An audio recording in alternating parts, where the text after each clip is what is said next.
إن الحمد لله نحمده ونستعينه ونستغفره ونؤمن به ونتوكل عليه ونعوذ بالله من شرور أنفسنا ومن سيئات أعمالنا من يهده الله فلا مضل له ومن يضلل فلا هادي له وأشهد أن لا إله إلا الله وحده لا شريك له وأشهد أن محمدا عبده ورسوله أرسله بالهدى ودين الحق ليظهره على الدين كله ولو كره المشركون اللهم صل على محمد وعلى آل محمد كما صليت على إبراهيم وعلى آل إبراهيم وبارك على محمد وعلى آل محمد كما باركت على إبراهيم وعلى آل إبراهيم إنك حميد مجيد أما بعد فإن خير الكلام كلام الله وخير السنن سنن محمد صلى الله عليه وسلم وشر الأمور محدثاتها وكل محدثة بدعة وكل بدعة ضلالة وكل ضلالة في النار. أعوذ بالله من الشيطان الرجيم.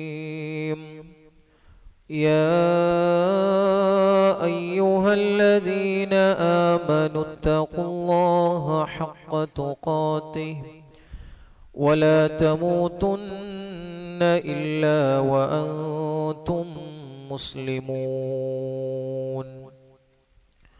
بسم الله الرحمن الرحيم. إن الصلاة تنهى عن الفحشاء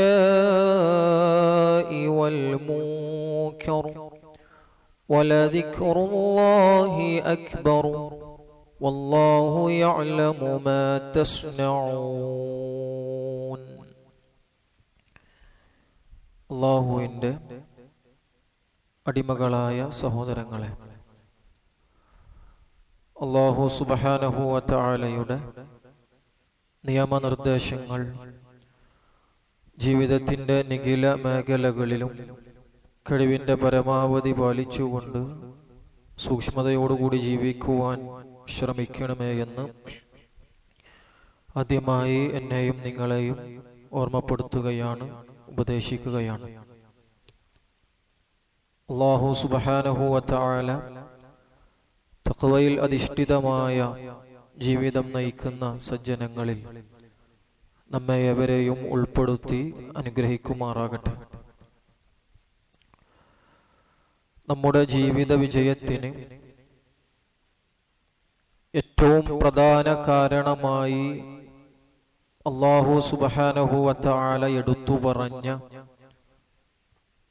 കർമ്മമാണ് നമസ്കാരം. ഖദ് അഫ്ലഹൽ മുഅ്മിനൂൻ, തീർച്ചയായും സത്യവിശ്വാസികൾ വിജയിച്ചിരിക്കുന്നു എന്ന് അല്ലാഹു സുബ്ഹാനഹു വ തആല പറഞ്ഞ് ആ വിജയത്തിന് നിദാനമായ ഏറ്റവും പ്രധാന കാരണമായി ഒന്നാമതായി അല്ലാഹു സുബ്ഹാനഹു വ തആല പഠിപ്പിക്കുന്നത് അല്ലദീന ഹും ഫീ സ്വലാത്തിഹിം ഖാശിഊൻ, അവർ അവരുടെ നമസ്കാരത്തിൽ ഭയഭക്തിയുള്ളവരാണ്. അപ്പോൾ ജീവിത വിജയത്തിന് വിജയം നേടാൻ ഏറ്റവും പ്രധാനപ്പെട്ട ഇബാദത്താണ് നമസ്കാരം. ഞാനും നിങ്ങളും നമസ്കാരം നിർവഹിക്കുന്നുണ്ട്. ആ നമസ്കാരം അല്ലാഹു സുബ്ഹാനഹു വ തആലയെ ഓർക്കുവാൻ വേണ്ടിയാണ് എന്ന് മൂസാ നബി അലൈഹിസ്സലാത്തു വസ്സലാമയോട് പറഞ്ഞ സ്ഥലത്ത് പരിശുദ്ധ ഖുർആനിൽ നമുക്ക് കാണാൻ സാധിക്കും. വഅഖിമിസ്സലാത ലിദിക്രി, എന്നെ ഓർക്കുവാൻ വേണ്ടി നമസ്കാരം നിങ്ങൾ നിലനിർത്തണം. അപ്പോൾ ജീവിതത്തിൽ സദാസമയം സ്രഷ്ടാവായ റബ്ബിനെ ഓർക്കുവാൻ വേണ്ടി, അവന്റെ ദിക്ർ നിലനിർത്തുവാൻ വേണ്ടി അല്ലാഹു സുബ്ഹാനഹു വ തആല സംവിധാനിച്ച ഒരു സംവിധാനമാണ് 5 നേരമുള്ള നമസ്കാരം. അത് വഖ്തുകൾ നിശ്ചയിക്കപ്പെട്ടിട്ടുള്ളതാണ്. ഇന്ന സ്വലാത്ത കാനത് അലൽ മുഅ്മിനീന കിതാബൻ മൗഖൂത. അല്ലാഹു സുബ്ഹാനഹു വ തആല പറയുന്നത് സമയബന്ധിതമായ ഒരു കർമ്മമാണ്, സമയം നിശ്ചയിക്കപ്പെട്ട ഒരു ഇബാദത്താകുന്നു നമസ്കാരം എന്ന് പറയുന്നത്. ആ നമസ്കാരം കൃത്യമായി നിർവഹിക്കുമ്പോൾ നമസ്കരിക്കുന്ന വ്യക്തിക്കുണ്ടാകുന്ന നേട്ടം, ആ നമസ്കാരം കൊണ്ടുണ്ടാകുന്ന ഫലം അല്ലാഹു സുബ്ഹാനഹു വ തആല പഠിപ്പിക്കുന്നുണ്ട്. ഇന്ന സ്വലാത്ത തൻഹാ അനിൽ ഫഹ്ശാഇ വൽ മുൻകർ. നമസ്കാരം ആ നമസ്കരിക്കുന്ന വ്യക്തിയെ മ്ലേച്ഛമായ, നീചമായ, മോശപ്പെട്ട സ്വഭാവത്തിൽ നിന്നെല്ലാം തടയും. അഥവാ നമസ്കരിക്കുന്ന വ്യക്തി അവന്റെ ജീവിതത്തിൽ ഫാഹിഷത്തുകൾ ഉണ്ടാവില്ല, മുൻകറാത്തുകൾ ഉണ്ടാകില്ല, മോശപ്പെട്ട സ്വഭാവങ്ങളോ സംസാരങ്ങളോ പ്രവർത്തികളോ ചിന്തകളോ അവന്റെ ജീവിതത്തിൽ ഉണ്ടാകില്ല. എന്നാൽ ഞാനും നിങ്ങളും ആലോചിക്കണം, എങ്ങനെയാണ് ആ മാറ്റം ഉണ്ടാക്കിയെടുക്കുവാൻ നമ്മൾക്ക് സാധിക്കുക? നമ്മൾ ചിന്തിക്കുക. 5 നേരം നമസ്കരിക്കുന്ന മുസ്ലിമീങ്ങളിൽ എങ്ങനെ വീണ്ടും അള്ളാഹുവിനെ ധിക്കരിക്കുന്ന ധിക്കാരികൾ ഉണ്ടാകുന്നു? 5 നേരം പള്ളിയിൽ ജമാഅത്തുന്ന ആളുകളിൽ എങ്ങനെ പലിശ വാങ്ങുകയും പലിശ കൊടുക്കുകയും ചെയ്യുന്ന പലിശയുടെ വക്താക്കളായി മാറുന്നു? നെറ്റിയിൽ നമസ്കാരത്തഴമ്പുള്ള ആളുകൾ എങ്ങനെ കൊള്ളയുടെയും കൊള്ള ലാഭത്തിന്റെയും ഏഷണിയുടെയും പരദൂഷണത്തിന്റെയും കളവിന്റെയും അഹങ്കാരത്തിന്റെയും വക്താവായി മാറുന്നു? നാം ഗൗരവമായി ആലോചിക്കേണ്ടതുണ്ട്. അല്ലാഹു സുബ്ഹാനഹു വ തആല പറഞ്ഞ നേട്ടങ്ങൾ അതൊന്നുമല്ല. പിന്നെന്തുകൊണ്ടാണ് അത്തരത്തിലുള്ള ദുസ്വഭാവങ്ങള്, മോശപ്പെട്ട പ്രവർത്തികൾ വീണ്ടും നമസ്കാരക്കാരിൽ നാം കാണുന്നത്? എന്തുകൊണ്ടാണ്? എവിടെയോ തകരാറ് സംഭവിച്ചിട്ടുണ്ട്. അല്ലാഹു സുബ്ഹാനഹു വ തആലയുടെ വചനങ്ങളിൽ, അവന്റെ കൽപ്പനകളിൽ ഒരിക്കലും തകരാറ് സംഭവിച്ചിട്ടില്ല, ഇനി സംഭവിക്കുകയുമില്ല. അപ്പോൾ നമ്മൾ തിരയേണ്ടത് പരിശുദ്ധ ഖുർആനിലല്ല, പകരം അബദ്ധം സംഭവിച്ചിട്ടുള്ളത് നമ്മുടെ നമസ്കാരത്തിലാണ്. നമ്മുടെ നമസ്കാരത്തിലാണ് തെറ്റ് സംഭവിച്ചിട്ടുള്ളത്. നമ്മൾ നമസ്കരിക്കുമ്പോൾ പ്രിയപ്പെട്ട സഹോദരങ്ങളെ, നമ്മൾ ചിന്തിക്കുക. 5 വക്ത് നമസ്കാരം നമ്മൾ നിർവഹിക്കുമ്പോഴും നമ്മൾ മറ്റുള്ളവനെ സംബന്ധിച്ച് ഇല്ലാത്തത് പറഞ്ഞു നടക്കുന്നുണ്ടെങ്കിൽ, അവന്റെ കുറ്റങ്ങളും കുറവുകളും മറ്റുള്ളവരോട് പറഞ്ഞുകൊണ്ട് നമ്മൾ നടക്കുന്നുണ്ടെങ്കിൽ, അതേപോലെ തന്നെ നമ്മൾ പലിശ വാങ്ങുകയും കൊടുക്കുകയും ചെയ്യുന്ന ആളുകളായി മാറുന്നുണ്ടെങ്കിൽ, നമ്മുടെ നമസ്കാരത്തിലാണ് എന്തോ അബദ്ധം സംഭവിച്ചിട്ടുള്ളത്. അതിന് അല്ലാഹു സുബ്ഹാനഹു വ തആല 2 കാരണങ്ങൾ പറയുന്നുണ്ട്. നമുക്കെല്ലാവർക്കും അറിയാവുന്ന അധ്യായമായ സൂറത്തുൽ മാഊൻ, അറഅയ്തല്ലദീ യുകദ്ദിബു ബിദ്ദീൻ എന്ന് തുടങ്ങുന്ന അധ്യായത്തിൽ അല്ലാഹു സുബ്ഹാനഹു വ തആല പറയുന്നത് ഫവൈലുൽ ലിൽ മുസല്ലീൻ, നമസ്കരിക്കുന്ന ആളുകൾക്ക് നാശം. എങ്ങനെയുള്ള നമസ്കാരക്കാർക്കാണ്? 2 കാരണങ്ങൾ പറഞ്ഞു. അല്ലദീനഹും ഫീ സ്വലാത്തിഹിം സാഹൂൻ അല്ലദീനഹും യുറാഊൻ. 2 കാരണങ്ങളാണ്. ഒന്നാമത്തേത്, അവർ അവരുടെ നമസ്കാരത്തിൽ അശ്രദ്ധയുള്ളവരാണ്. നമസ്കാരത്തെ സംബന്ധിച്ച്, അതിന്റെ സമയത്തെ സംബന്ധിച്ച്, അതിൽ ചൊല്ലേണ്ട ദിക്റുകളെയും ദുആകളെയും സംബന്ധിച്ചെല്ലാം അവർ അശ്രദ്ധരാണ്. ആ നമസ്കാരം സ്വീകരിക്കുവാൻ, നമസ്കാരം ശരിയാകുവാൻ ഏറ്റവും പ്രഥമ കാര്യമായിട്ടുള്ള ശുദ്ധീകരണ പ്രക്രിയയെ സംബന്ധിച്ചു പോലും, വുദൂഇനെ സംബന്ധിച്ചു പോലും അവർ അശ്രദ്ധരാണ്, ശ്രദ്ധയില്ലാത്തവരാണ്. എത്ര നമസ്കാരക്കാരാണ് പെട്ടെന്ന് വുളു എടുത്തുകൊണ്ട് കൈകാലുകൾ നനയ്ക്കേണ്ട വിധം നനയാതെ, മുഖങ്ങൾ നനയ്ക്കേണ്ട വിധം നനക്കാതെ, അതേപോലെ തന്നെ മറ്റുള്ള അവയവങ്ങൾ വുളുഇന് ഏതെല്ലാം അവയവങ്ങൾ കൃത്യമായി നനയേണ്ടതുണ്ടോ, ശുദ്ധീകരണം നടത്തേണ്ടതുണ്ടോ, അതൊന്നും കൃത്യമായി ശുദ്ധീകരണം നടത്താതെ വളരെ ധൃതിയിൽ വുളു എടുത്തുകൊണ്ട് നമസ്കാരത്തിന് വേണ്ടി പള്ളിയിലും മുസല്ലയിലും നമസ്കരിക്കുന്നതിന് വേണ്ടി വന്നു നിൽക്കുന്ന ഒരുപാട് സഹോദരങ്ങളുണ്ട്. നാം മനസ്സിലാക്കേണ്ടത് റസൂലുള്ളാഹി സ്വല്ലല്ലാഹു അലൈഹി വസല്ലമ പറഞ്ഞത് മിഫ്താഹുസ് സ്വലാത്തി അത്ത്വഹൂർ, നമസ്കാരം തുറക്കാനുള്ള താക്കോലാണ് വുളു എന്ന് പറയുന്നത്, ശുദ്ധീകരണം എന്ന് പറയുന്നത്. നമ്മുടെ വീടുകളിലുള്ള വാതിലുകളെല്ലാം ഒരേപോലെ നമ്മൾക്ക് തോന്നും, ഒരേ ഡിസൈനോട് കൂടിയിട്ടുള്ളതായിരിക്കും. പക്ഷെ ഒന്നിന്റെ താക്കോലിട്ടിട്ട് മറ്റൊരു വാതിൽ തുറക്കാൻ നമ്മൾക്ക് കഴിയില്ല.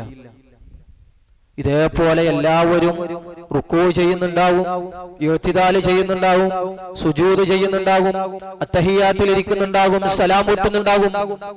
എല്ലാവരുടെയും നമസ്കാരത്തിന്റെ രൂപം ഒരേ രൂപത്തിലായിരിക്കും. എന്നാൽ ആ നമസ്കാരം തുറക്കണമെങ്കിൽ ഒന്നാമതായി വേണ്ടത് ആ ശുദ്ധീകരണം, വുദൂ കൃത്യമായി നിർവഹിക്കണം എന്നുള്ളതാണ്. അങ്ങനെ ആ വുളൂഇനെ സംബന്ധിച്ചു പോലും ശ്രദ്ധയില്ലാത്തവരാണ് അവർ. അതാണ് ഒന്നാമത്തെ കാരണം. അല്ലദീന ഹും ഫീ സ്വലാത്തിഹിം സാഹൂൻ, അവർ അവരുടെ നമസ്കാരത്തിൽ, അല്ലദീന ഹും അൻ സ്വലാത്തിഹിം സാഹൂൻ, നമസ്കാരത്തിന്റെ കാര്യത്തിൽ അശ്രദ്ധരാണ്. രണ്ടാമത്തെ കാരണം പറഞ്ഞത് അല്ലദീന ഹും യുറാഊൻ, ആളുകളെ കാണിക്കാൻ വേണ്ടിയാണ് അവർ നമസ്കരിക്കുന്നത്. ആളുകളെ കാണിക്കണം, ആളുകളെ കാണിക്കാൻ വേണ്ടിയാണ് നമസ്കരിക്കുന്നത്. ഒപ്പം കൂടികളായിട്ടുള്ള ഒരുപാട് ആളുകൾ കൃത്യമായിട്ട് നമ്മൾ മനസ്സിലാക്കുക. ചില ആളുകൾ അങ്ങനെയാണ്, ഒപ്പം കൂടികൾ. കൂടെയുള്ള ആളുകൾ എങ്ങനെയാണോ ആ രൂപത്തിലായിരിക്കും നമസ്കാരത്തോടുള്ള അവരുടെ സമീപനം. വല്ല വിനോദയാത്രക്കും പോവുകയാണെങ്കിൽ, വല്ല സൽക്കാരത്തിനും പോവുകയാണെങ്കിൽ, വല്ല വിവാഹത്തിലും പങ്കെടുക്കാൻ പോവുകയാണെങ്കിൽ, കൂടെയുള്ള ആളുകൾ നമസ്കരിക്കുന്ന ആളുകളാണെങ്കിൽ അവനും ഇറങ്ങി നമസ്കരിക്കും. കാരണം അവരുടെ ചിന്ത അവരുടെ കൂട്ടത്തിൽ നിന്ന് മാറി നിന്ന് കഴിഞ്ഞാൽ അവരെന്തോ വിചാരിക്കും. അപ്പൊ അതുകൊണ്ട് അവനും നമസ്കരിക്കും. കൂടെയുള്ള ആളുകള് നമസ്കാരത്തെ സംബന്ധിച്ച് യാതൊരു ശ്രദ്ധയും ഇല്ലാത്തവരാണെങ്കിൽ അവനിക്കും നമസ്കാരം ഉണ്ടാവൂല. അങ്ങനെ ഒപ്പം കൂടികളായിട്ടുള്ള ആളുകളാണ് അവർ. കൂടെയുള്ള ആളുകൾക്ക് അനുസരിച്ചായിരിക്കും നമസ്കാരത്തോടുള്ള അവരുടെ സമീപനം. ആളുകളെ കാണിക്കാൻ വേണ്ടിയിട്ട് നമസ്കരിക്കുന്ന ആളുകൾ കപടവിശ്വാസികളുടെ നമസ്കാരമായിട്ടാണ് അല്ലാഹു സുബ്ഹാനഹു വ തആല പരിശുദ്ധ ഖുർആനിലൂടെ അത്തരത്തിലുള്ള നമസ്കാരം നമ്മൾക്ക് പരിചയപ്പെടുത്തി തരുന്നത്. വഇദാ ഖാമു ഇലസ്സലാത്തി ഖാമു കുസാല യുറാഊന അന്നാസ വലാ യദ്കുറൂന അല്ലാഹ ഇല്ലാ ഖലീല. അവർ നമസ്കരിക്കാൻ വേണ്ടി നിന്നു കഴിഞ്ഞാൽ, വഇദാ ഖാമു ഇലസ്സലാ, നമസ്കാരത്തിന് വേണ്ടി നിന്നു കഴിഞ്ഞാൽ, ഖാമു കുസാല, മടിയന്മാരായിട്ടാണ് നിൽക്കുന്നത്. യാതൊരു ഉന്മേഷവുമില്ല, ഒരു താല്പര്യവുമില്ല, മടിയന്മാരായിട്ട്. എന്തെങ്കിലും ഭാരം തലയിൽ കയറ്റി വെച്ചതുപോലെ ഇമാം ദീർഘമായി ഒരു സൂറത്ത് പാരായണം ചെയ്തു കഴിഞ്ഞാൽ വല്ലാത്ത പ്രയാസം അനുഭവപ്പെടുന്നു. ഇതുണ്ട് കഴിഞ്ഞിട്ട് വേണം ഇതുണ്ട് ഇറക്കി വെക്കാൻ. എന്തോ ഒരു ഭാരം തലയിൽ കയറ്റി വെച്ചതുപോലെ യാതൊരു ഉന്മേഷവും ഇല്ലാതെ താല്പര്യവും ഇല്ലാതെയാണ് അവർ നമസ്കാരത്തിന് വേണ്ടി വന്നു നിൽക്കുന്നത്. ഖാമു കുസാല, മടിയന്മാരായിട്ടാണ്, ഒരു താല്പര്യവുമില്ല. എന്നിട്ട് അല്ലാഹു പറയുന്നത് അവരുടെ നമസ്കാരത്തിന്റെ അവസ്ഥ, വലാ യദ്കുറൂന അല്ലാഹ ഇല്ലാ ഖലീല, വളരെ കുറച്ചു മാത്രമേ അവരുടെ നമസ്കാരത്തിൽ അവർ അല്ലാഹുവിനെ ഓർക്കുന്നുള്ളൂ. നമ്മുടെ നമസ്കാരം നമ്മൾ പരിശോധിക്കുക, ഏത് രൂപത്തിലാണ്. എന്നാൽ വിശ്വാസികളുടെ നമസ്കാരം അവർക്ക് എല്ലാവിധ ഉന്മേഷവും ആ നമസ്കാരത്തിലൂടെയാണ് ലഭിക്കുന്നത്. റസൂലുള്ളാഹി സ്വല്ലല്ലാഹു അലൈഹി വസല്ലം പറഞ്ഞു, ജുഇലത് ഖുർറത ഐനി ഫിസ്സലാ, ഞാൻ എനിക്ക് കൺകുളിർമ അനുഭവപ്പെടുന്നത് എന്റെ നമസ്കാരത്തിലൂടെയാണ്. അതാണ് വിശ്വാസികളുടെ നമസ്കാരം. കൺകുളിർമ അനുഭവപ്പെടും. ഭാരം കയറ്റി വെച്ചതുപോലെ തോന്നൂല. നമ്മുടെ നമസ്കാരം ഏത് രൂപത്തിലാണ് നമ്മൾക്ക് അനുഭവപ്പെടുന്നത് എന്ന് പ്രിയപ്പെട്ട സഹോദരന്മാരെ നമ്മൾ പരിശോധിക്കുക. നമ്മൾക്ക് അതിങ്ങനെ പ്രയാസമായിട്ട് അനുഭവപ്പെടുന്നത് കൊണ്ടാണ് റമളാൻ അവസാനിച്ചതോടുകൂടിയിട്ട് സുബഹി ജമാഅത്തിന് നമ്മൾ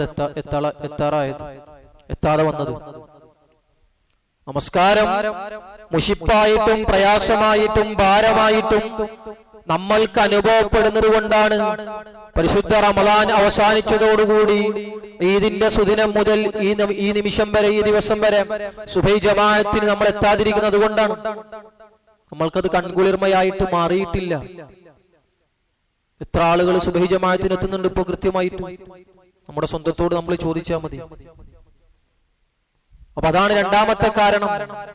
ആളുകളെ കാണിക്കാൻ വേണ്ടിയിട്ടാണ് നമസ്കരിക്കുക. പെട്ടെന്ന് അതെല്ലാം ധൃതിയിൽ അങ്ങോട്ട് നമസ്കരിച്ച് തീരും. റസൂലുള്ളാഹി സ്വല്ലല്ലാഹു അലൈഹി വസല്ലം പറഞ്ഞു, ഏറ്റവും വലിയ മോഷ്ടാവ് എന്ന് പറയുന്നത് അസ്വഉ സരിഖ, ഏറ്റവും വലിയ മോഷ്ടാവ്, ഏറ്റവും ദുഷിച്ച മോഷണം ഏതാണ്? അസ്വഉ സരിഖ അല്ലദീ യസ്രിഖു ഫിസ്സലാ, നമസ്കാരത്തിൽ മോഷണം നടത്തുന്നവനാണ്. അതാണ് ഏറ്റവും വലിയ മോഷണം.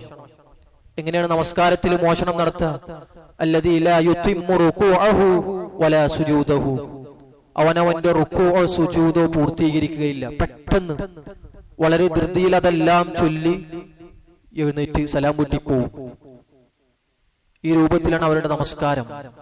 അതാണ് ഏറ്റവും വലിയ മോഷണമെന്ന് റസൂലുള്ളാഹി സ്വല്ലല്ലാഹു അലൈഹി വസല്ലം പഠിപ്പിക്കുന്നുണ്ട്. അതുകൊണ്ട് തഖ്വയോടുകൂടി ഭയഭക്തിയോടുകൂടി നമസ്കാരം നിർവഹിക്കുവാൻ നമ്മൾക്ക് സാധിക്കണം. നമസ്കാരത്തിന്റെ പ്രതിഫലം ഒരുപാട് ക്ലാസ്സുകളിലൂടെ നമ്മൾ കേട്ടിട്ടുള്ളതാണ്. തഖ്വയോടുകൂടി നമസ്കരിക്കണം. ആ നമസ്കാരത്തിന്റെ പ്രതിഫലം 10-1 നമുക്ക് ലഭിക്കണമെങ്കിൽ, അല്പമെങ്കിലും റബ്ബ് സുബ്ഹാനഹു വ തആല നമ്മിൽ നിന്ന് സ്വീകരിക്കണമെങ്കിൽ ഖുശൂഅോടുകൂടി ഭയഭക്തിയോടുകൂടി നമസ്കാരം നിർവഹിക്കുവാൻ എനിക്കും നിങ്ങൾക്കും സാധിക്കണം. എന്താണ് ഭയഭക്തി എന്ന് പറയുന്നത്? പണ്ഡിതന്മാരാ ഭയഭക്തിയെ നമ്മൾക്ക് നിർവചിച്ചു തരുന്നുണ്ട്. ഭയഭക്തി എന്ന് പറഞ്ഞാൽ ഹുവ ഹുളൂരിൽ ഖൽബി ഫീഹാ, ഹൃദയത്തെ ഹാജരാക്കലാണ്. പെട്ടെന്ന് വന്നിട്ട് കൈകെട്ടാതെ ഹൃദയത്തെ ഹാജരാക്കാൻ സാധിക്കണം. എങ്ങനെ ഹൃദയത്തെ ഹാജരാക്കണം? ബൈന യദൈഹില്ലാഹി തആല, അല്ലാഹുവിന്റെ മുമ്പിലാണ് ഞാൻ നിൽക്കുന്നത് എന്ന ബോധത്തോടുകൂടി ഹൃദയത്തെ ഹാജരാക്കണം. കഴിഞ്ഞില്ല, മഹബ്ബത്തൻ ലഹു, അവനോടുള്ള ഇഷ്ടം കൊണ്ടാണ് ഞാൻ ഇവിടെ വന്ന് നിൽക്കുന്നത്. അവനോടുള്ള ഇഷ്ടം കൊണ്ടാണ്, ആളുകളെ കാണിക്കാൻ വേണ്ടിയല്ല. സുബഹി ജമാഅത്തിന് പങ്കെടുത്തിട്ടില്ല എങ്കിൽ ദുഹർ ജമാഅത്തിന് പള്ളിയിലേക്ക് പോയി കഴിഞ്ഞാൽ ആളുകൾ ചോദിക്കും, സുബഹിക്ക് കണ്ടില്ലല്ലോ. അതിനുത്തരം കൊടുക്കാൻ വേണ്ടിയിട്ടല്ല ഞാൻ ഇവിടെ വന്ന് നിൽക്കുന്നത്. മകൾ അന്യ സംസ്ഥാനത്ത് പഠിക്കുന്നുണ്ട്, അല്ലെങ്കിൽ മകൻ ദൂരെ ഒരു സ്ഥലത്ത് പഠിക്കുന്നുണ്ട്. അവനെ യാത്രയാക്കുവാൻ വേണ്ടി, റെയിൽവേ സ്റ്റേഷനിലാക്കുവാൻ വേണ്ടി പുലർച്ചെ എഴുന്നേറ്റു. അതുകൊണ്ട് സുബഹി ജമാഅത്തിന് ഞാൻ വന്നു നിൽക്കുകയാണ്. ആ ലക്ഷ്യത്തോട് കൂടിയിട്ടല്ല. അള്ളാഹുവിനോടുള്ള ഭയഭക്തിയാൽ, അവനോടുള്ള ഇഷ്ടം കൊണ്ട് സുബഹി ജമാഅത്ത് നിർവഹിക്കണം എന്ന ലക്ഷ്യത്തോടുകൂടി എഴുന്നേറ്റിട്ടാണ് ഞാൻ ഇവിടെ വന്നു നിൽക്കുന്നത്. വ ഇജ്ലാലൻ, അവനോടുള്ള മഹത്വം കൊണ്ടും, വ ഖൗഫൻ മിൻ ഇഖാബിഹി, അവന്റെ ശിക്ഷയെ ഭയപ്പെട്ടുകൊണ്ടും, വ റഗ്ബതൻ ഫീ സവാബിഹി, നമസ്കാരം നിർവഹിച്ചു കഴിഞ്ഞാൽ അല്ലാഹു സുബ്ഹാനഹു വ തആല വാഗ്ദാനം ചെയ്തിട്ടുള്ള പ്രതിഫലം ആഗ്രഹിച്ചുകൊണ്ടുമാണ് ഞാൻ ഇവിടെ വന്നു നിൽക്കുന്നത്. മുസ്തഹദിറൻ ലിഖുർബിഹി, അവന്റെ സാമീപ്യം ആഗ്രഹിച്ചുകൊണ്ടും. ഇതാണ് ഖുശൂ, ഇതാണ് ഭയഭക്തി. ഈ ചിന്തയോടുകൂടി നമസ്കാരം നിർവഹിക്കുക എന്നുള്ളതാണ് ഭയഭക്തി എന്ന് പറയുന്നത്. ഈ ചിന്തയോടുകൂടി, ഈ കാര്യങ്ങളോടുകൂടി നമസ്കാരം നിർവഹിക്കുവാൻ എനിക്കും നിങ്ങൾക്കും സാധിക്കണം. അങ്ങനെ നമസ്കരിച്ചു കഴിഞ്ഞാൽ അല്ലാഹു സുബ്ഹാനഹു വ തആല പറഞ്ഞ ഇന്നസ്സലാത തൻഹാ അനിൽ ഫഹ്ശാഇ വൽ മുൻകർ, ആ നമസ്കാരം കൊണ്ടുണ്ടാകുന്ന ലക്ഷ്യം, അതിന്റെ ഫലം കൃത്യമായി നേടിയെടുക്കുവാൻ എനിക്കും നിങ്ങൾക്കും സാധിക്കും. കൃത്യമായിട്ട് ഭയഭക്തിയോടുകൂടി നമസ്കാരം നിർവഹിക്കുവാൻ നമ്മൾക്ക് സാധിക്കണം. അതിന് അല്ലാഹു സുബ്ഹാനഹു വ തആല നമുക്ക് ഏവർക്കും തൗഫീഖ് നൽകി അനുഗ്രഹിക്കുമാറാകട്ടെ.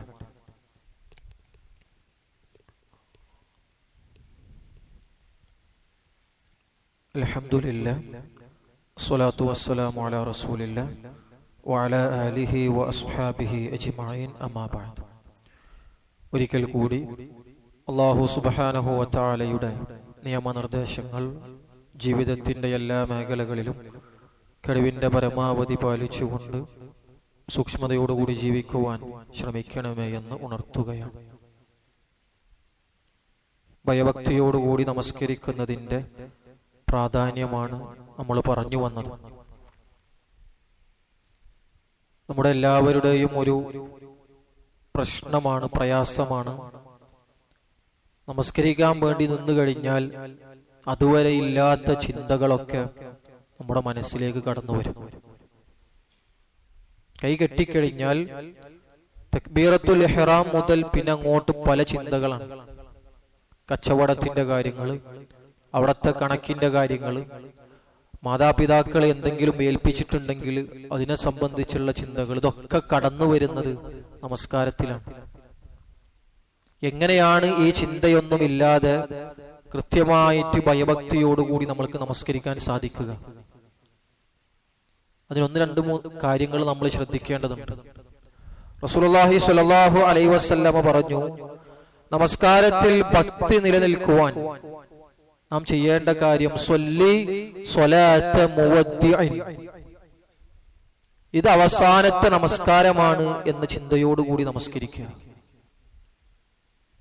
ഇൻഷാ അല്ലാഹ് അല്ലാഹു തൗഫീഖ് ചെയ്തു കഴിഞ്ഞാൽ ജുമുഅ നമസ്കരിക്കുവാൻ നമ്മൾക്ക് ഭാഗ്യം ലഭിച്ചാൽ, ആയുസ് ലഭിച്ചു കഴിഞ്ഞാൽ, ആ ജുമുഅ നമ്മൾ നമസ്കരിക്കുമ്പോൾ സ്വല്ലി സ്വലാത്ത മുവദ്ദിഇൻ, വിട പറയുന്നവന്റെ നമസ്കാരം നമ്മൾ നമസ്കരിക്കണം. ഇത് അവസാനത്തെ നമസ്കാരമാണ്, എന്റെ ജീവിതത്തിലെ അവസാനത്തെ നമസ്കാരമാണ്. അസറിന് ചിലപ്പോ അതിനു മുമ്പായിട്ട് എന്റെ അവധി വന്നെത്തും, എന്റെ സമയം വന്നെത്തും എന്ന ചിന്തയോടുകൂടി ഓരോ വക്തുകളും നമുക്ക് നമസ്കരിക്കാൻ സാധിച്ചു കഴിഞ്ഞാൽ ആ നമസ്കാരത്തിലുടനീളം ഭക്തി നിലനിർത്തുവാൻ നമ്മൾക്ക് സാധിക്കും. കാരണം വളരെ ശ്രദ്ധയോടുകൂടി അതിലെ ദിക്റുകളും ദുആകളും പ്രാർത്ഥനകളും എല്ലാം കൃത്യമായി നമ്മൾ ചൊല്ലും, വളരെ ശ്രദ്ധയോടുകൂടി. അതാണ് റസൂലുള്ളാഹി സ്വല്ലല്ലാഹു അലൈഹി വസല്ലമ പറഞ്ഞത്, വിട പറയുന്നവന്റെ നമസ്കാരം നിങ്ങൾ നമസ്കരിക്കണം. സ്വല്ലി സ്വലാത്ത മുവദ്ദിഇൻ, അതാണ് ഒന്നാമത്തെ കാര്യം. ഭക്തി നിലനിൽക്കുവാൻ നമ്മൾ ചെയ്യേണ്ട ഒന്നാമത്തെ കാര്യം സ്വല്ലി സ്വലാത്ത മുവദ്ദിഇൻ, അവസാനത്തെ നമസ്കാരമാണ് എന്ന ചിന്തയോടുകൂടി നമസ്കരിക്കുക. രണ്ടാമത്തത്, നമസ്കരിക്കുന്ന പരിസരം ബഹളമുക്തമായിരിക്കണം. നമസ്കാരത്തിന്റെ ശ്രദ്ധ തെറ്റുന്ന യാതൊരുവിധ കാര്യവും ആ നമസ്കാരത്തിന്റെ പരിസരങ്ങളിൽ ഉണ്ടാവാൻ പാടില്ല. കൃത്യമായിട്ട് നമ്മൾ മനസ്സിലാക്കണം. വളരെ ഗൗരവത്തോടുകൂടി നമ്മൾ കാണേണ്ട വിഷയമാണ്. നമസ്കാരത്തിൽ ശ്രദ്ധ കിട്ടണമെങ്കിൽ ആ നമസ്കാരം നിർവഹിക്കുമ്പോൾ നമസ്കാരത്തിന്റെ ശ്രദ്ധ തെറ്റുന്ന രൂപത്തിലുള്ള യാതൊരു കാര്യവും അവിടെ ഉണ്ടാവാൻ പാടില്ല. റസൂലുള്ളാഹി സ്വല്ലല്ലാഹു അലൈഹി വസല്ലമയാണ് ആയിഷ ബീവി റളിയല്ലാഹു അൻഹയോട് പറഞ്ഞത്, നമസ്കാരത്തിന്റെ ശ്രദ്ധ ഒരു വിരിപ്പ് തെറ്റിക്കുന്നുണ്ട് എന്ന് മനസ്സിലായപ്പോ ആയിഷ ആ വിരിപ്പ് അവിടെ നിന്ന് മാറ്റണം. ആരാണ് പറയുന്നത്? റസൂലുള്ളാഹി സ്വല്ലല്ലാഹു അലൈഹി വസല്ലം. നമ്മൾ ഏത് രൂപത്തിൽ ശ്രദ്ധിക്കണം? നമ്മൾ എങ്ങനെ ശ്രദ്ധിക്കണം? അപ്പോ നമ്മുടെ അവസ്ഥ നമ്മൾ പറയും, നമ്മൾ വീടുകളിൽ നിന്നൊക്കെ നമസ്കരിക്കുകയാണെങ്കിൽ മക്കള് ചിലപ്പോ മൊബൈൽ ഫോണിലോ ടെലിവിഷനിലോ വല്ലതും വെച്ചിട്ടുണ്ടാകും. നമ്മൾ പറയും സൗണ്ട് ഒന്ന് അല്പൊന്ന് കുറച്ചാൽ മതി. നമ്മൾക്ക് അങ്ങനത്തെ ഒരു പ്രശ്നമില്ല. നമസ്കാരത്തിന്റെ ശ്രദ്ധ എത്തുന്ന ഒരു പ്രശ്നം നമ്മളെ ബാധിക്കുന്നില്ല. സൗണ്ട് ഒന്ന് കുറച്ച് അല്പൊന്ന് കുറച്ചാൽ മതി. നമ്മുടെ അവസ്ഥ അതാണ്. എങ്ങനെ ശ്രദ്ധിക്കണം പ്രിയപ്പെട്ടവരെ നമ്മൾ? അതുകൊണ്ടാണ് പറയുന്നത്, പള്ളിയിലേക്ക് വരുമ്പോ പള്ളിന്റെ മുൻവശത്ത് പോസ്റ്റർ ഒട്ടിച്ചിട്ടുണ്ടാകും, മൊബൈൽ ഫോണുകൾ സ്വിച്ച് ഓഫ് ആക്കി വെക്കുക അല്ലെങ്കിൽ ഓഫ് ചെയ്യുക. എന്തിനു വേണ്ടിയിട്ടാണ്? നമസ്കാരം നിർവഹിക്കുമ്പോ ജമാഅത്ത് നടക്കുമ്പോ ഒരാളുടെ മൊബൈൽ റിങ് ചെയ്ത് കഴിഞ്ഞാൽ ആ റിങ് കേട്ടിട്ട് ഒരാളുടെ നമസ്കാരത്തിന്റെ ശ്രദ്ധ തെറ്റുന്നുണ്ടെങ്കിൽ നാളെ അല്ലാഹു സുബ്ഹാനഹു വ തആലയോട് നമ്മൾ മറുപടി പറയേണ്ടി വരും. അതുകൊണ്ടാണ് ബാക്കിൽ എഴുത്തുള്ളത് ഇട്ടിട്ട് പള്ളിയിലേക്ക് പോകാൻ പാടില്ല എന്ന് പറയുന്നത്. കുട്ടികൾ വരുന്നുണ്ടെങ്കിൽ രക്ഷിതാക്കൾ തടയണം. കാരണം ബാക്കിൽ നിൽക്കുന്ന ആളുകൾക്ക് ഫാത്തിഹ ഓതാൻ നേരം ഉണ്ടാവില്ല, നമസ്കാരത്തിന്റെ ശ്രദ്ധ തെറ്റും. ഇപ്പത്തെ ഒരു ട്രെൻഡായിട്ട് വരുന്നതാണ് ജേഴ്സി കളിക്കാൻ പോകുന്നതൊക്കെ ഇട്ടിട്ട് പള്ളിയിലേക്ക് വരിക. ഉണ്ടാവാൻ പാടില്ല, ശ്രദ്ധ തെറ്റും നമസ്കരിക്കുന്ന ആളുകളുടെ. വളരെ ഗൗരവത്തോടു കൂടി നമ്മൾ കാണാം. നമ്മുടെ കാരണത്താൽ ഒരാളുടെ നമസ്കാരത്തിന്റെ ശ്രദ്ധ തെറ്റിയിട്ടുണ്ടെങ്കിൽ ഏതുവരെ പല ആളുകളും കൊണ്ട് അറിവില്ലായ്മ കൊണ്ടാണ്, അള്ളാഹു പുറത്തു കൊടുക്കുമാറാകട്ടെ. പല ആളുകളും സുജൂദിലോ റുക്കുവിലൊക്കെ എത്തിക്കഴിഞ്ഞാൽ വളരെ സൗണ്ടില് തൊട്ടടുത്ത ആളുകൾക്ക് കേൾക്കുന്ന രൂപത്തിൽ അവന്റെ ദിക്റിന്റെയും ദ്വായുടെയും ആകെ ക്രമം തെറ്റുന്ന രൂപത്തിൽ ഈ തൊട്ടടുത്തുള്ള ആള് ദിക്റുകളും ദ്വാകളും ചൊല്ലും. അതുപോലും ശ്രദ്ധിക്കണം നമ്മൾ. കാരണം മറ്റൊരാളുടെ നമസ്കാരത്തിന്റെ ശ്രദ്ധ തെറ്റുന്നത് കാരണമാവും. റബ്ബിനോട് നമ്മൾ ഉത്തരം പറയണം. അപ്പൊ അതുകൊണ്ട് നമസ്കരിക്കുന്ന സ്ഥലം, ആ നമസ്കാരത്തിന്റെ ശ്രദ്ധ തെറ്റുന്ന രൂപത്തിലുള്ള ബഹളങ്ങളോ മറ്റുള്ള വസ്തുക്കളോ ഒന്നും ഉണ്ടാകാൻ പാടില്ല. അതാണ് ഭയഭക്തി കിട്ടാനുള്ള രണ്ടാമത്തെ കാര്യം. മൂന്നാമത്തെ വിഷയം, ശാരീരികമായ അവസ്ഥകൾക്ക് പ്രാധാന്യം കൊടുക്കുക. ശാരീരികമായ അവസ്ഥകൾക്ക് പ്രാധാന്യം കൊടുക്കണം. അഥവാ നല്ല വിശപ്പുണ്ട്, കഠിനമായിട്ടുള്ള വിശപ്പ് അനുഭവപ്പെടുന്നുണ്ട്, പള്ളിയിൽ ജമാഅത്ത് തുടങ്ങാൻ നേരായിക്കണം. ആ വിശപ്പിന് പരിഹാരം കണ്ടിട്ട് വിശപ്പ് മാറ്റിയിട്ട് നിസ്കരിച്ചാൽ മതി. ഇശാവും അശാവും ഒന്നിച്ചു വന്നു കഴിഞ്ഞാൽ അശാഇന് മുൻതൂക്കം കൊടുക്കണം എന്നാണ് റസൂലുള്ളാഹി സ്വല്ലല്ലാഹു അലൈഹി വസല്ലം പഠിപ്പിച്ചിരിക്കുന്നത്. ഇശാ എന്ന് പറഞ്ഞാൽ നമുക്കറിയാം രാത്രി നമസ്കരിക്കുന്നതാണ്. അശാ എന്ന് പറഞ്ഞാൽ രാത്രിയിൽ കഴിക്കുന്ന ഭക്ഷണത്തിനാണ് അശാ എന്ന് പറയാം. ഇത് രണ്ടും ഒരേ സമയത്ത് വന്നു, കഠിനമായിട്ടുള്ള വിശപ്പ് വന്നു. ആ സമയത്ത് ഇശാഇന്റെ ജമാഅത്ത് നടക്കാൻ സമയമായിട്ടുണ്ട്. ഭക്ഷണം കഴിച്ച് വിശപ്പ് മാറ്റിയിട്ട് വന്ന് നമസ്കരിച്ചാൽ മതി. മലമൂത്ര വിസർജനത്തിന് ശരീരം ആവശ്യപ്പെടുന്ന സമയത്ത് അത് നിർവഹിച്ചു കഴിഞ്ഞിട്ട് അതിന് പരിഹാരം കണ്ട് വന്ന് നമസ്കരിച്ചാൽ മതി. അവിടെയും നമ്മൾ മനസ്സിലാക്കേണ്ടത് അവിടെ പ്രാധാന്യം കൊടുത്തിട്ടുള്ളത് നമസ്കാരത്തിനാണ്. കാരണം വിശപ്പോടുകൂടി ഒരാൾ നമസ്കരിക്കാൻ വന്ന് നിന്ന് കഴിഞ്ഞാൽ ഇമാം സൂറത്തുൽ ഇഖ്ലാസ് അല്ലാതെ വേറെ ഏത് സൂറത്ത് ഓതിയാലും എനിക്ക് പ്രയാസവും. കാരണം ഇതുണ്ട് കഴിഞ്ഞിട്ട് പോകണം ഭക്ഷണം കഴിക്കാൻ. അപ്പൊ സൂറത്ത് വലിയൊരു സൂറത്ത് ഓതി കഴിഞ്ഞാൽ പിന്നെ എനിക്ക് പ്രയാസം, നമസ്കാരത്തിൽ ശ്രദ്ധ കിട്ടൂല, ഇതെങ്ങനെങ്കിലും തീരണം എന്നുള്ള ചിന്തയായിരിക്കും. അതുകൊണ്ട് മൂന്നാമത്തെ വിഷയം, നമസ്കാരത്തിൽ ശ്രദ്ധ കിട്ടണമെങ്കിൽ ശാരീരികമായ അവസ്ഥകൾക്ക് പ്രാധാന്യം കൊടുക്കണം. നാലാമത്തേത് പ്രിയപ്പെട്ടവരെ, ഗൗരവമായി നമ്മൾ മനസ്സിലാക്കുക. ഇന്ന് ഒരുപാട് ആളുകൾ നമസ്കരിക്കുന്നുണ്ട്, പക്ഷെ ഈ ഒരു വിഷയത്തിലേക്ക് ഇതുവരെ നമ്മളാരും, ബഹുഭൂരിഭാഗം ആളുകളും പ്രാധാന്യം കൊടുത്തിട്ടില്ല എന്നുള്ളതാണ്. നമസ്കാരത്തിൽ ശ്രദ്ധ കിട്ടുവാൻ, ഭയഭക്തി ഉണ്ടാകുവാൻ ഏറ്റവും പ്രധാനപ്പെട്ട വിഷയം നാം ചൊല്ലുന്ന തക്ബീറത്തുൽ ഇഹ്റാം മുതൽ സലാം വീട്ടുന്നത് വരെ നാം ചൊല്ലുന്ന ദിക്റുകളുടെയും ദുആകളുടെയും അർത്ഥമോ ആശയമോ മനസ്സിലാക്കി ആ നമസ്കാരം നിർവഹിക്കുവാൻ നമ്മൾക്ക് സാധിക്കണം. അതാണ് ഭയഭക്തി കിട്ടാനുള്ള ഏറ്റവും പ്രധാനപ്പെട്ട കാര്യം. നമ്മൾ നമ്മുടെ സ്വന്തത്തോട് ചോദിക്കുക, ഫാത്തിഹ നിർബന്ധമാണ്. എത്ര ആളുകൾക്ക്, എനിക്ക്, നമ്മൾ ഓരോരുത്തരും നമ്മുടെ സ്വന്തത്തോട് ചോദിക്കുക, എനിക്ക് ഫാത്തിഹയുടെ അർത്ഥം അറിയോ? ഫാത്തിഹയുടെ അർത്ഥം അറിഞ്ഞിട്ടാണോ ഞാൻ നമസ്കരിക്കുന്നത്? എന്തെല്ലാം കാര്യങ്ങൾ നമ്മൾ ചോദിക്കുന്നുണ്ട്. നമസ്കാരം റബ്ബുമായിട്ടുള്ള രഹസ്യ സംഭാഷണമാണ്. എന്തുകൊണ്ടാണ് അങ്ങനെ പറയുന്നത്? വെറുതെ പറയുന്നതല്ല. ഫാത്തിഹയുടെ ഓരോ ആയത്ത് നമ്മൾ ഓതുമ്പോഴും അൽഹംദുലില്ലാഹി റബ്ബിൽ ആലമീൻ, സർവസ്തുതിയും സർവലോക രക്ഷിതാവായ അല്ലാഹുവിനാകുന്നു എന്ന് നമ്മൾ പ്രഖ്യാപിക്കുമ്പോൾ റബ്ബ് സുബ്ഹാനഹു വ തആല അവിടെ നിന്ന് പറയുന്നുണ്ട്, ഹമിദനി അബ്ദി, എന്റെ അടിമ എനിക്ക് സ്തുതി പറഞ്ഞിരിക്കുന്നു. ഇതവിടെ നിന്ന് പറയുന്നുണ്ട്. നമ്മൾ കേൾക്കുന്നില്ലെങ്കിലും, നമ്മൾ കാണുന്നില്ലെങ്കിലും, കാണുന്നത് പോലെ കേൾക്കുന്നത് പോലെയാണ് നമ്മുടെ നമസ്കാരം. എന്നിട്ട് ഇങ്ങനെ ഓരോ ആയത്ത് നമ്മൾ ഓതിയിട്ട് ഇയ്യാക നഅ്ബുദു വ ഇയ്യാക നസ്തഈൻ, നിന്നെ മാത്രം ഞങ്ങൾ ആരാധിക്കുകയും നിന്നോട് മാത്രം ഞങ്ങൾ സഹായം ചോദിക്കുകയുമുള്ളൂ എന്ന് നമ്മൾ പറയുമ്പോ അല്ലാഹു സുബ്ഹാനഹു വ തആല പറയും, ഇത് ഞാനും എന്റെ അടിമയും തമ്മിലുള്ള കരാറാണ്. എന്നിട്ട് പിന്നെ പറയും ഇനി അവൻ ചോദിച്ചത് ഞാൻ കൊടുക്കും. അപ്പൊ നമ്മൾ ചോദിക്കണം ഇഹ്ദിനസ് സിറാത്തൽ മുസ്തഖീം, ഇത് എന്താണ്, എപ്പോഴാണ്? നമ്മൾക്കറിവില്ല. എത്ര കാര്യങ്ങൾ നമ്മൾ ചോദിക്കുന്നുണ്ട്. ആരോഗ്യം ചോദിക്കുന്നുണ്ട്, അതേപോലെ തന്നെ മഗ്ഫിറത്ത് ചോദിക്കുന്നുണ്ട്, സ്വർഗം ചോദിക്കുന്നുണ്ട്, നരകത്തിൽ നിന്ന് കാവല് ചോദിക്കുന്നുണ്ട്, എത്ര കാര്യങ്ങൾ. പക്ഷെ എപ്പോ, എവിടെയാണ്, എങ്ങനെയാണ്? യാതൊരു അറിവും നമ്മൾക്കില്ല. നമ്മൾ പഠിക്കാൻ തയ്യാറായിട്ടില്ല. നമ്മൾ പഠിക്കാൻ തയ്യാറാവണം. കാരണം ഏറ്റവും പ്രധാനപ്പെട്ട ഇബാദത്താണ് നമസ്കാരം, ഒഴിവാക്കാൻ പാടില്ലാത്ത. അപ്പൊ അത് കൃത്യമായിട്ട് അതിന്റെ പ്രതിഫലം നമുക്ക് ലഭിക്കണമെങ്കിൽ, അത് സ്വീകാര്യയോഗ്യമാവണമെങ്കിൽ അതിനു വേണ്ട കാര്യങ്ങൾ നമ്മൾ ചെയ്യണം. മദ്യപാനം ഇസ്ലാമിൽ നിരോധിച്ചത് ഘട്ടം ഘട്ടമായിട്ടാണ്, അല്ലെ? ഘട്ടം ഘട്ടമായിട്ടാണ് ഇസ്ലാമിൽ നിരോധിക്കുന്നത്. അതിൽ ഒന്നാമത്തത് പറഞ്ഞത്, ഫസ്റ്റത്തെ ഘട്ടം, നിങ്ങൾ നമസ്കാരത്തിൽ ലഹരി ബാധിച്ചവരായിക്കൊണ്ട് നിങ്ങൾ നമസ്കാരത്തെ സമീപിക്കരുത്. ലാ തഖറബുസ് സ്വലാത്ത വഅൻതും സുകാറാ. അതിന്റെ കാരണം പറഞ്ഞത്, ഹത്താ തഅലമു മാ തഖൂലൂൻ, നിങ്ങൾ പറയുന്നത് എന്താണ് നിങ്ങൾക്ക് തിരിയൂല, മനസ്സിലാവൂല. ലഹരി ബാധിച്ചവരായിക്കൊണ്ട് നമസ്കരിച്ചു കഴിഞ്ഞാൽ നമ്മുടെ അവസ്ഥ എന്താ? നമ്മൾക്ക് ലഹരിയൊന്നും ബാധിച്ചിട്ടില്ല, പക്ഷെ എന്താണ് പറയുന്നത് എന്ന് ഇതുവരെ നമ്മൾക്ക് മനസ്സിലായിട്ടില്ല.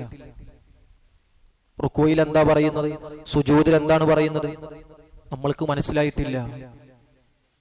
എന്താണ് നമ്മുടെ നമസ്കാരത്തിന്റെ അവസ്ഥ? അതുകൊണ്ട് പ്രിയപ്പെട്ട സഹോദരന്മാരെ, സഹോദരിമാരെ, ഫാത്തിഹയുടെ അർത്ഥമെങ്കിലും, വേർഡ് മീനിങ് പഠിക്കണ്ട, വാക്കുകളുടെ അർത്ഥം പഠിക്കാൻ ബുദ്ധിമുട്ടായിരിക്കും. എന്താണ് പറയുന്നത് എന്ന ആശയമെങ്കിലും നമ്മൾ പഠിക്കണം. റുക്കൂയിൽ ഇന്ന കാര്യമാണ് പറയുന്നത്, അൽഹംദുലില്ലാഹി റബ്ബിൽ ആലമീൻ, അതിന്റെ ആശയം ഇന്നതാണ്. അൽഹംദു എന്താന്ന് പഠിക്കണ്ട, റബ്ബ് എന്താന്ന് പഠിക്കണ്ട. വേർഡ് മീനിങ് പഠിക്കാൻ ചിലപ്പോൾ നമുക്ക് ബുദ്ധിമുട്ടായിരിക്കും. പക്ഷെ ഓരോ ആയത്തിന്റെയും ആശയമെങ്കിലും നമ്മൾ പഠിക്കണം. എന്നെങ്കിലാണ് ഹൃദയത്തിന്റെ സാന്നിധ്യം നമസ്കാരത്തിൽ ഉണ്ടാവുള്ളൂ. അല്ലെങ്കിൽ വെറും യാന്ത്രികമാവും, മെഷീൻ പ്രവർത്തിക്കുന്നത് പോലെ. സുജൂദും റുക്കുഅൊക്കെ നമ്മൾ ചെയ്യും, പക്ഷെ എന്താണ് അതിൽ ചൊല്ലുന്നത് എന്ന് നമ്മൾക്ക് മനസ്സിലാവൂല. അതുകൊണ്ട് കൃത്യമായിട്ട് ആത്മാർത്ഥയോടുകൂടി പറയണം, ആ ഫാത്തിഹയുടെ അർത്ഥമെങ്കിലും ഇന്ന് നമ്മൾ തീരുമാനിക്കുക, ഞാനത് പഠിക്കും. ഫാത്തിഹയുടെ ആശയമെങ്കിലും ഞാൻ പഠിക്കും. അതിന് ബുദ്ധിമുട്ടൊന്നുമില്ല, പഠിക്കാൻ വളരെ എളുപ്പമാണ്. നമ്മൾ സമയം മാറ്റി വെച്ചാൽ മതി. നമ്മൾ പറയും, ചില ആളുകൾ പറയും, മൗലവി പ്രായമായിട്ടുണ്ട്, ഇപ്പൊ അങ്ങോട്ട് പഠിച്ചാൽ കേറൂല. നമ്മുടെ കയ്യിൽ മൊബൈൽ ഫോൺ ഇല്ല പ്രിയപ്പെട്ടവരെ. മൊബൈൽ ഫോൺ ആൻഡ്രോയിഡ് ഉണ്ടാവും, മറ്റുള്ള ഫോണുകൾ ഉണ്ടാവും. എപ്പോഴാണ് നമ്മളത് പഠിച്ചത്? ജനിക്കുമ്പോ നമ്മൾക്ക് കിട്ടിയിട്ടില്ല. 18ാമത്തെ വയസ്സിൽ, ഇപ്പോഴുള്ള 55ഉം 60ഉം വയസ്സായ ആളുകൾക്ക് 18ാമത്തെ വയസ്സിൽ അത് കിട്ടിയിട്ടില്ല. 25ാമത്തെ വയസ്സിലും കിട്ടിയിട്ടുണ്ടാവില്ല. ഈ സമയത്താണ് നമ്മൾക്കത് കിട്ടിയത്. അപ്പൊ നമ്മൾ പേരക്കുട്ടിനെ വിളിച്ച്, മോളെ എങ്ങോട്ട് വാ, മോനെ എങ്ങോട്ട് വാ, അടുത്തിരുത്തി, ഇതൊന്ന് ഉപ്പപ്പാക്കൊന്ന് പഠിപ്പിച്ചെന്ന്, ഇതൊന്ന് ഉമ്മമാക്കൊന്ന് പഠിപ്പിച്ചെന്ന് നമ്മൾ പറയും. അറ്റ്ലീസ്റ്റ് ഒരു കോള് ചെയ്യാനെങ്കിലും നമ്മൾ പഠിച്ചു. മറ്റുള്ള സംവിധാനങ്ങൾ, സെറ്റിംഗ്സുകൾ ഉപയോഗിക്കാൻ നമ്മൾ പഠിച്ചിട്ടില്ല എങ്കിലും അറ്റ്ലീസ്റ്റ് കോൾ ചെയ്യാനെങ്കിലും നമ്മൾ പഠിച്ചു. എന്തുകൊണ്ടാണ്? അത് നമ്മൾക്ക് ആവശ്യമായിട്ട് തോന്നി, നമ്മുടെ ആവശ്യമായിട്ട് അത് മാറി. നമസ്കാരത്തിന്റെ അർത്ഥം പഠിക്കൽ ആവശ്യമായിട്ട് മാറിയിട്ടില്ല ഇതുവരെ. അതുകൊണ്ടാണ് അത് ആവശ്യമായിട്ട് മാറണം. അങ്ങനെ അതിന്റെ അർത്ഥമോ ആശയമെങ്കിലും പഠിച്ചുകൊണ്ട് കൃത്യമായ രൂപത്തിൽ നമസ്കാരത്തോട് നീതി പുലർത്തിക്കൊണ്ട് നമസ്കാരം നിർവഹിക്കുവാൻ എനിക്കും നിങ്ങൾക്കും സാധിക്കണം. അതിന് സമയം നമ്മൾ മാറ്റിവെക്കുക. അല്ലാഹു സുബ്ഹാനഹു വ തആല ആ രൂപത്തിൽ ഭയഭക്തിയോടുകൂടി നമസ്കാരം നിർവഹിക്കുവാനും നമസ്കാരത്തിന്റെ പ്രതിഫലം നേടിയെടുക്കുന്ന സൗഭാഗ്യവാന്മാരിൽ ഉൾപ്പെടുവാനും ഞാനും നിങ്ങളും പരിശ്രമിക്കുക. അല്ലാഹു സുബ്ഹാനഹു വ തആല അതിനുള്ള തൗഫീഖ് നൽകി അനുഗ്രഹിക്കുമാറാകട്ടെ. സാന്ദർഭികമായി ഒരു കാര്യം ശ്രദ്ധയിൽപ്പെടുത്തുകയാണ്. ഇൻഷാ അല്ലാഹ് അടുത്ത വെള്ളിയാഴ്ച നമ്മുടെ കേരളത്തിൽ ഇലക്ഷൻ നടക്കാനിരിക്കുകയാണ്. വളരെ ഗൗരവത്തോടുകൂടി നാം കാണേണ്ടതാണ്. ജുമുഅ നഷ്ടപ്പെടാത്ത രൂപത്തിൽ, അഥവാ മറ്റുള്ള തിരക്കുകളൊന്നുമില്ലാത്ത ആളുകൾ വളരെ നേരത്തെ പോയിട്ട് വോട്ട് നിർവഹിക്കുവാൻ ശ്രമിക്കണം. മറ്റുള്ള ആളുകൾ ജുമുഅയ്ക്ക് ശേഷമോ ആ രൂപത്തിൽ നിർവഹിക്കുവാൻ സമയം നമ്മൾ ക്രമീകരിക്കണം. വോട്ട് ചെയ്യാതിരിക്കരുതൊരിക്കലും. കാരണം നമുക്കറിയാം, നമ്മുടെ ഇന്ത്യ രാജ്യം എന്ന് പറയുന്നത് മതനിരപേക്ഷതയോടുകൂടി പ്രവർത്തിച്ചു കൊണ്ടിരിക്കുന്ന രാജ്യമാണ്. എന്നാൽ അതിന് വിരുദ്ധമായിട്ടുള്ള പല അജണ്ടകളും പല പ്രവർത്തനങ്ങളും ഇന്ന് നടത്തിക്കൊണ്ടിരിക്കുന്നത് നാം കണ്ടുകൊണ്ടിരിക്കുകയാണ്. അതുകൊണ്ട് തന്നെ നമ്മുടെ രാജ്യത്തിന്റെ ജനാധിപത്യം, അതിന്റെ മതനിരപേക്ഷത അത് നിലനിർത്തേണ്ടത് വളരെ അത്യാവശ്യമാണ്, അനിവാര്യമാണ്. അപ്പൊ പൊതുജനങ്ങൾ എന്ന നിലയിൽ നമ്മുടെ പക്കലുള്ള ആയുധം അത് വോട്ടാണ്. അത് കൃത്യമായി ഉപയോഗപ്പെടുത്തുവാൻ ഞാനും നിങ്ങളും തയ്യാറാവണം. മറ്റുള്ള കാരണങ്ങൾ പറഞ്ഞുകൊണ്ട് വോട്ട് ചെയ്യാതിരിക്കുന്ന ഒരു അവസ്ഥ നമ്മൾക്ക് ഉണ്ടാകരുത്. ആ ദിവസത്തില് നമ്മുടെ സമയമൊന്ന് ആ രൂപത്തിൽ ക്രമീകരിക്കണം. മറ്റുള്ള യാത്രകളും മറ്റുമൊക്കെ ഒഴിവാക്കി വോട്ട് ചെയ്യാൻ സാധിക്കുന്ന രൂപത്തിൽ നമ്മുടെ ആ ദിവസം നമ്മൾ ക്രമീകരിക്കുക. എല്ലാവരും കൃത്യമായ വിവേകബുദ്ധിയോടുകൂടി വോട്ട് ഉപയോഗപ്പെടുത്തുക. അല്ലാഹു സുബ്ഹാനഹു വ തആല നമ്മുടെ രാജ്യത്ത് ഇബ്രാഹിം നബി അലൈഹി സ്വലാത്തു വസ്സലാം പ്രാർത്ഥിച്ചതുപോലെ റബ്ബി ജഅൽ ഹാദാ ബലദൻ ആമിന, ഭയഭക്തിയോടുകൂടി നിർഭയത്വത്തോടുകൂടി ജീവിക്കുവാനും സമാധാനത്തിലുള്ള ഒരു അന്തരീക്ഷത്തോടുകൂടി ജീവിക്കുവാനും നമുക്ക് തൗഫീക്ക് നൽകുമാറാകട്ടെ.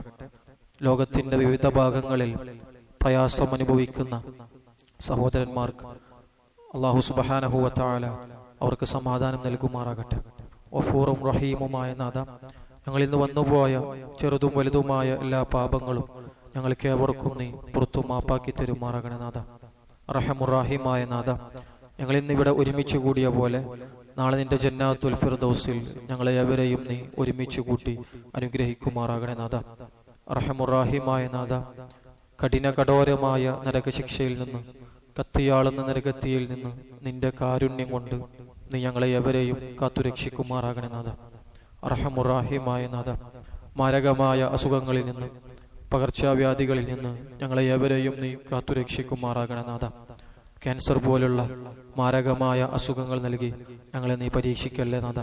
അത്തരത്തിലുള്ള അസുഖങ്ങളിൽ നിന്നും ഞങ്ങളെ എവരെയും നീ കാത്തുരക്ഷിക്കുമാറാകണേ നാഥ.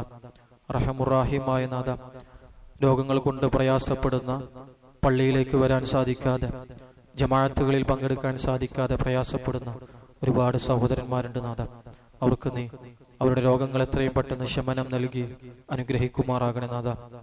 റഹമുറാഹിമായ നാഥ, കടവും പട്ടിണിയും ദാരിദ്ര്യവുമെല്ലാം മുന്നിൽ കണ്ട് പ്രയാസപ്പെടുന്ന ഒരുപാട് കുടുംബങ്ങളുണ്ട് നാഥ. അവർക്ക് നീ സന്തോഷകരമായ ഖൈറായ ഒരു ജീവിതം പ്രദാനം ചെയ്ത് അനുഗ്രഹിക്കുമാറാകണേ നാഥ. റഹമുറാഹിമായ നാഥ, പരിശുദ്ധ റമളാനിൽ ഞങ്ങൾ നിർവഹിച്ച ഞങ്ങളുടെ വ്രതവും ഞങ്ങളുടെ എല്ലാ ഇബാദത്തുകളും ദാനധർമ്മങ്ങളും രാത്രിയിലെ നമസ്കാരവും ഖുർആൻ പാരായണവും നീ ഞങ്ങളിൽ നിന്ന് സ്വീകരിക്കുകയും അതിൽ സംഭവിച്ചിട്ടുള്ള പോരായ്മകൾ പുറത്തു നൽകുകയും അർഹമായ പ്രതിഫലം ഞങ്ങൾക്ക് ഏവർക്കും നീ നൽകി അനുഗ്രഹിക്കുകയും ചെയ്യുമാറാകണം നാഥ. റഹമുറാഹിമായ നാഥ, ഞങ്ങളിൽ നിന്ന് മരണപ്പെട്ടുപോയ മാതാപിതാക്കൾ, ഇണകൾ, സന്താനങ്ങൾ, അല്ലാഹുവേ, ഞങ്ങളുടെ സുഹൃത്തുക്കൾ, ഞങ്ങളുടെ ഗുരുനാഥന്മാർ, അവരുടെ ഖബർ ജീവിതം നീ സന്തോഷത്തിലാക്കുകയും അവരുടെ പാപങ്ങൾ നീ പുറത്തു കൊടുക്കുകയും അവരെയും ഞങ്ങളെയും നിന്റെ ജന്നാത്തുൽ ഫിർദൗസിൽ ഒരുമിച്ച് കൂട്ടി അനുഗ്രഹിക്കുകയും ചെയ്യുമാറാകണേ നാഥ. അല്ലാഹുമ്മ ഗഫിർ ലിൽ മുഅ്മിനീന വൽ മുഅ്മിനാത്ത് വൽ മുസ്ലിമീന വൽ മുസ്ലിമാത്ത് അൽ അഹ്യാഇ മിൻഹും വൽ അംവാത്ത് ഇന്നക മുജീബുദ് ദഅവാതി യാ ഖാദിയൽ ഹാജാത്ത്. اللهم أجرنا من النار، اللهم أجرنا من النار، اللهم أجرنا وأجر والدينا من النار. اللهم أعز الإسلام والمسلمين وأذل الشرك والمشركين. ربنا تقبل منا إنك أنت السميع العليم وتب علينا إنك أنت التواب الرحيم. ربنا آتنا في الدنيا حسنة وفي الآخرة حسنة وقنا عذاب النار. آمين آمين برحمتك يا أرحم الراحمين.